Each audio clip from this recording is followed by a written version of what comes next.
Bajaj life insurance company में job किया करता था, सेल्स का मेरा काम था।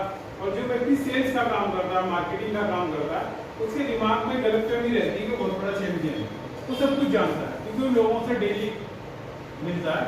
और एक बार मैं डॉक्टर के पास बैठा हुआ था, मैं एक पार्टी का मतलब जिसका हम इंश्योरेंस करते थे, तो उनका जब हाई इंश्योरेंस होता था तो उनका मेडिकल करवाते थे। तो मेडिकल करवाने के लिए मैं एक डॉक्टर के पास बैठा था, तो बैग था हमारे पास, एग्जीक्यूटिव बैग रहता ही है मार्केटिंग वालों के पास। तो अलीगढ़ की बात है, तो वहाँ MR भी बैठे हुए थे। सब लोग ये सोचते हैं कि भैया ये भी किसी दवाई कंपनी से ही है। कहने सर आप किस कंपनी से हो, कौन सी दवाई बेचते हो? मैंने कहा हम तो इंश्योरेंस बेचते हैं। कहना बहुत कठिन काम है, यानी कि सेल्स में अगर हम बात करें तो इंश्योरेंस सबसे हार्ड कोर मानी जाती है, यानी कि आदमी वहाँ कुछ नहीं बेचता। बाकी चीज तो मान लो मैं डस्टर बेच रहा हूँ तो फिजिकली चीज बिक रही है, खरीद रहा है, वहाँ भी वो सपने बेचे जाते हैं। वो सपने कितने साकार होंगे न बेचने वाले को पता, न खरीदने वाले को पता। ऐसे ही मैं इंश्योरेंस लाइन में काम कर रहा था। 2014 में मुझे किसी व्यक्ति ने बताया, और मैं जब जुड़ा तो उस समय मेरा आर्थिक बिजनेस को लेकर कोई ज्यादा रीजन कुछ था ही नहीं, क्योंकि जिन लोगों ने बताया वो मुझसे कम एजुकेटेड थे, मुझसे कम पैसा कमा रहे थे, तो मैंने उन्हें ज्यादा तवज्जो नहीं दी। मैंने कहा चलो यार जब ये कह रहे हैं, मैं केवल इस मकसद से जुड़ गया कि ये लोग किसी संगठन में काम कर रहे हैं और इस तरह के संगठन में कहीं ना कहीं लोग होंगे और उन लोगों से मैं कुछ ना कुछ बिजनेस निकाल लूंगा। कुछ ना कुछ तो करते ही होंगे, लोग इंश्योरेंस वाले बीमा कर देंगे लोगों का, इसी इंटेंशन के साथ मैं जुड़ा। और 2014 में मुझे तभी पता चला कि यार लोग भीलवाड़ा जा रहे हैं। मैंने कहा भीलवाड़ा क्या है कि कंपनी का हेड ऑफिस है और वहाँ लोग कंपनी विजिट करने जा रहे हैं। मैंने ठीक है तो हम भी चलेंगे वहाँ। मैंने प्लान बनाया और मैं भीलवाड़ा राजस्थान पहुँच गया। और भीलवाड़ा राजस्थान जाने के बाद सबसे पहला मेरा जो सवाल था, जो हमारे सीनियर साथियों में पहुंचे हुए थे, मैंने कहा भाई यहाँ हम कंपनी में तो आ गए पर कंपनी के मालिक से जरूर हम मिलवाओ, क्योंकि हम तो उस समय ही सोच रहे थे ना कि हम बहुत बड़े व्यक्ति हैं। तो जब वहाँ प्रोग्राम हो रहा था किसी और में और मैं वहाँ गया तो मैंने सोचा यार कंपनी के ऑनर हैं, ये मुझे क्या हैसियत से मिलवाएंगे, मैं हूँ क्या, मैं भी भीड़ का हिस्सा हूँ, ये तो कोई ना कोई अचीवमेंट होगी तो ही तो मिलेंगे वहाँ। क्योंकि मैं अपनी कंपनी में सेल्स का बिजनेस रहता है, इंश्योरेंस का, और वहाँ आदमी की जो पहचान होती है उसके अचीवमेंट से होती है। मैं pan India number 1 sales manager रहा, कंपनी में एक रेप्यूटेड ब्रांच मैनेजर रहा, तो वहाँ पहचान जो होती थी काम से होती थी। वहाँ ये नहीं जानते कि चौधरी साहब हैं, चौधरी हैं, इस वजह से ये शर्मा जी हैं। वहाँ ना तो किसी कास्ट से जिनसे पता चलता, ना कोई पैसे दे लेते, नंबरदारी से नहीं हो, वहाँ आदमी के नंबर बताते हैं कितना बड़ा परफॉर्मर है। तो मैंने सोचा, मैंने कहा यहाँ मुलाकात नहीं हो पाएगी कंपनी के मालिक से, लेकिन एक तमन्ना थी यार जब आए तो मिलना चाहिए। और वहाँ सुबह 7 बजे जब मॉर्निंग में हम जाते हैं, फर्स्ट टाइम वहाँ जो प्रोग्राम होता है, तो पीसी छावड़ा जी दिल से बात करते हैं। वहाँ कोई बिजनेस की बात नहीं होती, वो वहाँ दुनियादारी की बात होती है कि हम दुनिया में कौन से अच्छे ज़्यादा से ज़्यादा काम करें, जो लोग हमारी अच्छाई से अट्रैक्ट हों। हमें लोगों को बेचना नहीं है, लोगों को अपने साथ कनेक्ट करना।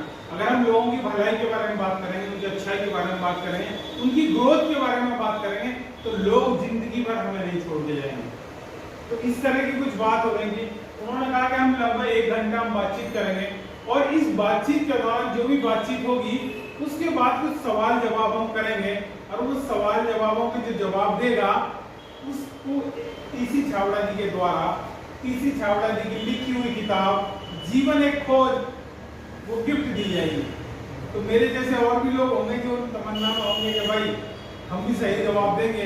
तो जब उन्होंने पूछा कि कौन जवाब देगा, तो मैंने भी हाथ खड़ा किया, और लोगों ने भी हाथ खड़ा किया। लेकिन ईश्वर जैसे कि बताया जाता है, हमने सुना भी है, अगर आप दिल से किसी बात को चाहते हो तो ईश्वर भी आपके साथ देता है। तो वहां से किसी सज्जन ने कहा कि हाँ जी आप बताइए, मेरा ही नंबर आ गया। और मैंने वो जब उन्होंने पूछा कि आरसीएम बिजनेस किन मूल सिद्धांतों पर काम करता है, वो सिद्धांत मैंने बताए। आरसीएम बिजनेस महिला सशक्तिकरण पर काम करता है, पानी और बिजली की बचत पर काम करता है। ये कुछ सिद्धांत जिन पर काम करता है। वो माल बेचना, लोगों को अचीवर बनाना होते एक अलग काम है।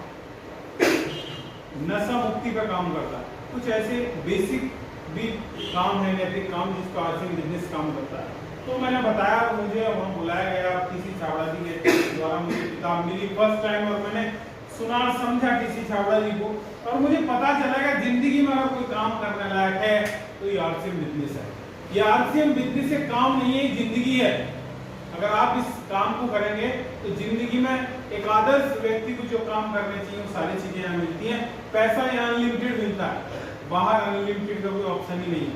अनलिमिटेड का कोई ऑप्शन नहीं है, कोई ना कोई लिमिट है हर धंधे, लेकिन यहाँ अनलिमिटेड इनकम है।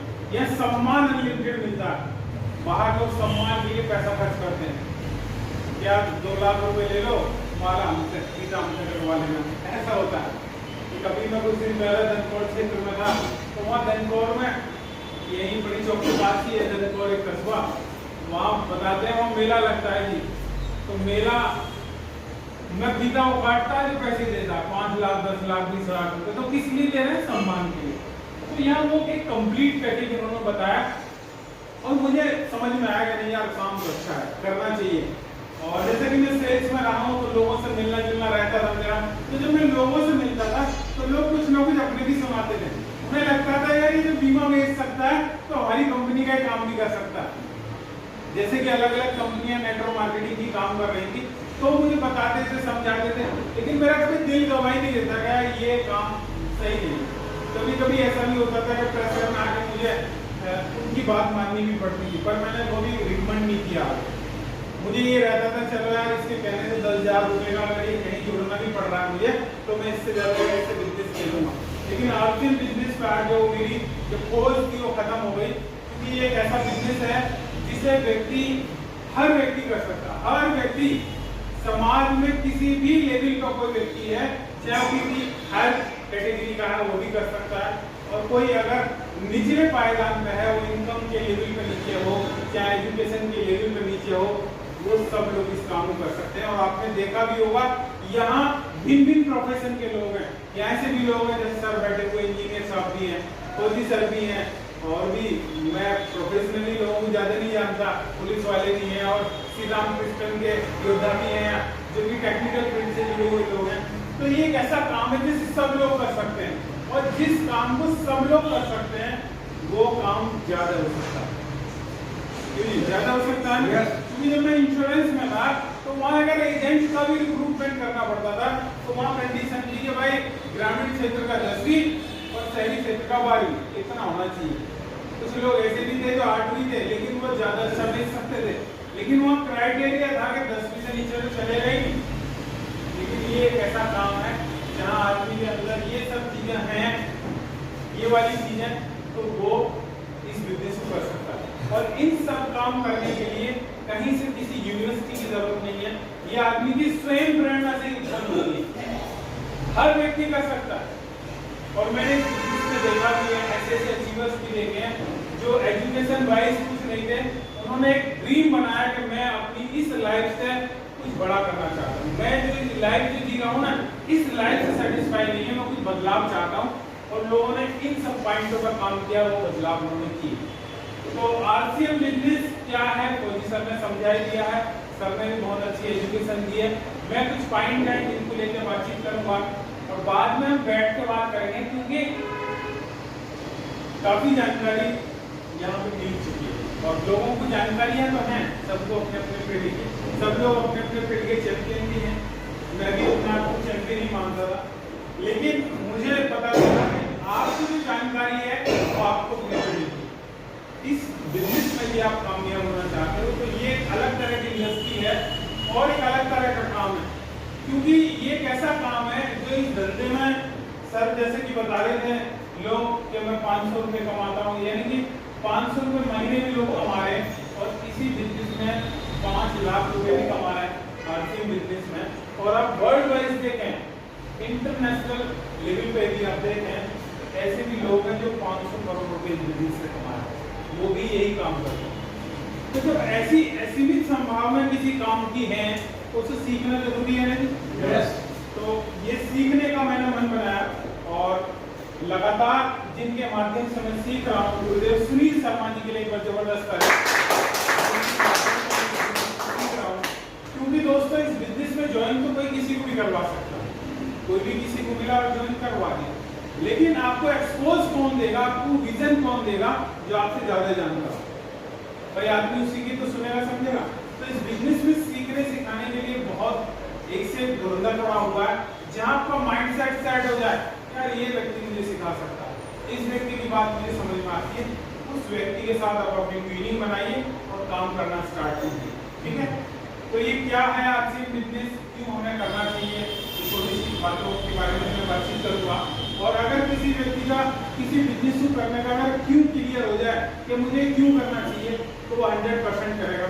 मैंने आरसी बिजनेस क्यों किया, मेरा जैसे कि मैं अपना इंट्रोडक्शन दूँ तो मेरा नाम बबलू चौधरी है और इस आरसी बिजनेस से पहले मैंने बताया कि इंश्योरेंस कंपनी में जॉब करता था। मेरे पापा पुलिस इंस्पेक्टर से रिटायर्ड है, मैं 3 बहन अकेला भाई हूँ, मैं अपने फादर के अकेला ही हूँ। 40 साल उन्होंने भी जॉब की, मैंने लाइफ देखी है जॉब करने वाले की लाइफ कैसी होती है। चाहे किसी व्यक्ति की इनकम 10,000 रुपये हो या किसी व्यक्ति की इनकम 1 लाख रुपये हो, स्थिति सबकी बराबर ही है। जब मैंने 2005 में बजाज लाइफ इंश्योरेंस कंपनी को ज्वाइन किया तो उस समय मेरी इनकम लगभग 12,000 रुपये हुआ करती थी। मैं सोचता था कि यार अगर 25,000 हो गई तो मैं बाइक की जगह कार मेंटेन करने लगा। और साहब ये 25,000 भी हुई, 30,000 भी हुई, 40,000 भी हुई, 50,000 भी हुई। जैसे जैसे इनकम बढ़ती चली गई हमारा माइंडसेट भी खर्चों को लेकर बढ़ता चला गया। वो हम बाइक पे ही रहे क्योंकि खर्चे बढ़ते चले जाते हैं। जैसे समय बढ़ता है उसी हिसाब से हमारी इनकम के हिसाब से खर्चे भी बढ़ते चले जाते हैं। तो ये बढ़ते चले गए। मेरे फादर ने अपनी लाइफ में जॉब की है, कैसे नौकरी वाला व्यक्ति अपनी इच्छाओं को मार के बच्चों की इच्छाओं को पूरा करता है। और ये सब पता चलता है जब हम खुद बाप बन जाते हैं, खुद कमाना स्टार्ट करते हैं।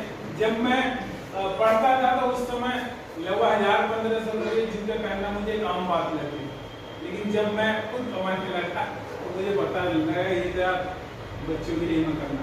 तो आदमी हमेशा अपनी जिंदगी में एडजस्टमेंट की लाइफ जीना, बताता तो बहुत कुछ है अपने बारे में, लेकिन कहीं ना कहीं वो अंदर से एक पिंजरे में कैद रहता है, वो चाहता है कुछ करना लेकिन नहीं कर पाता। तो ये आरसी बिजनेस एक ऐसा प्लेटफॉर्म है जो आप अपने सपनों को उड़ान दे सकते हैं। तो मेरा कारण था पैसा, पैसे के लिए भी इस बिजनेस में आया। हर व्यक्ति का अलग अलग कारण हो सकता है, क्योंकि जिंदगी में पैसा ही एक ऐसी चीज है कि वो यदि किसी के पास है तो उसका मतलब हर चीज उसके पास, हर चीज पॉसिबल है उसके लिए। पैसा नहीं है तो कोई नहीं उसके पास, ना रिश्तेदार है, ना घर वाले, परिवार वाले, इवन माँ बाप भी उसे तिरस्कार करते हैं, यार तू कैसा हमने पैदा कर दिया, कुछ पैसा ही नहीं कमाएगा। पैसा जो कमाता है माँ बाप भी उसे प्यार करते हैं, रिश्तेदारी में भी उसे तवज्जो दी जाती है। लोग प्राउड के साथ बताते हैं कि हमारा रिश्तेदार है भाई। अगर कोई कमजोर हो इसका तो नाम भी नहीं लेना चाहते, लोगों को गिलानी होती है यार इसका नाम लेंगे तो हमारा और बट्टा लग जाए। तो पैसा सबसे बड़ा मोटिवेशन था मेरे लिए। दूसरा मेरा कारण ये था कि मैं जॉब की वजह से अपने घर से अलग रहता था। शुरुआत में मेरी वाइफ मेरे साथ रहती थी, मेरे बच्चे से मेरे साथ रहते थे, माँ बाप हमारे वहाँ रहते थे, उन्हें मेरे पैसे की जरूरत नहीं थी, लेकिन उन्हें मेरे साथ की जरूरत थी। लेकिन जॉब अलाउ नहीं करती थी कि मैं अपने मदर फादर के साथ कपल रह सकूँ। मैं खुर्जा में जॉब करता था, वहाँ रहता, फैमिली वहाँ रहती। तो मैं चाहता था कि कोई ऐसा काम मिले कि मैं अपनी फैमिली के साथ रह सकूँ। मैं वहाँ जहाँ मेरी फैमिली को मेरे समय की जरूरत है मैं वो लगा पाऊँ। शुरुआत में मैंने अपनी वाइफ बच्चों को भेज दिया घर, मैंने कहा आप जाइए उनकी हेल्प करो। कुछ दिनों के बाद दिक्कतें होने लगी, अकेला आदमी कब तक उन चीजों को एडजस्ट करेगा। लेकिन ये बिजनेस मुझे मिला, मुझे लगा कि आगे सब कुछ हो सकता है। शुरुआत में मैंने भरोसा किया और जैसे कि यहाँ भी कुछ लोगों ने महीने 2 महीने से काम करना शुरू किया होगा तो उन्हें कुछ लोगों की इनकम आई, क्योंकि